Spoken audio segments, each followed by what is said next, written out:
Department నుంచి ఈ Edavalli brothers తీసుకురావడం జరిగింది అక్కడి నుంచి.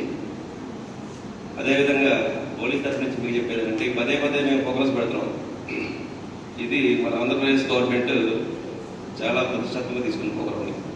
ఎవరు కూడా డ్రగ్స్ జోలికి పోకూడదని చెప్పేసరి. దేనికోసం? డ్రగ్స్ నేను తీసుకుంటే గవర్నమెంట్ నష్టం ఏంటి? మీకు లాస్ట్ టైం కూడా చెప్పాం. డ్రగ్స్ తీసుకుంటే నేను తీసుకుంటే గవర్నమెంట్ నష్టం ఏంటంటే ప్రభుత్వానికి నువ్వు కూడా ఒక సాధనం. ఓకేనా? ప్రతి మనిషి కూడా ఒక సాధనం. నీ మీద కొంత ఖర్చు పడుతుంది తెలుసా?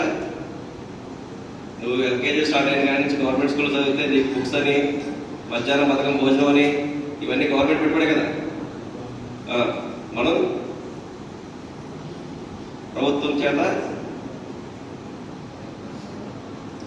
కొంత లబ్ధిని పొంది ఉంటున్నాం. అందుకే గవర్నమెంట్ మనకి ఒక తండ్రి పాత్ర పోషిస్తుంది ఇక్కడ. ఏ ఒక్క తల్లిదండ్రుల కోరిక ఏంటి? తన యొక్క పిల్లలు ఎప్పుడు కూడా చెడు మార్గం పట్టకూడదు, చెడు వైపు ఆలోచించకూడదు. ఇప్పుడు గవర్నమెంట్ కూడా దీన్ని చాలా ప్రతిష్టాత్మకంగా తీసుకొని ఏ ఒక్క పౌరుడు కూడా ఈ గంజాయి బారిన పడకూడదనే ఉద్దేశంతో ఇటువంటి ప్రోగ్రామ్స్ మొత్తం స్టేట్ వైడ్ చేస్తున్నారు. ఈ రోజు మనకి ఈ అవకాశం ఈ అవకాశం రావడం జరిగింది. దాన్ని మేము ఈ కాలేజ్ ఎంచుకున్నాం. ఈ కాలేజ్ ఎంచుకోవడం కారణం ఏంటంటే ఇది గవర్నమెంట్ కాలేజే కదా.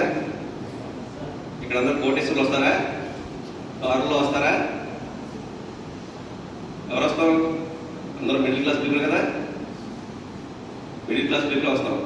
డబ్బులు ఉన్నడికి పక్కన పెట్టేసేయండి. డబ్బులు ఉన్నడికి ఆడ ఏం చేసుకుని నడుస్తుంది. మనం ఏంటంటే కష్టపడి చదువుకోవాలి. ఓకేనా?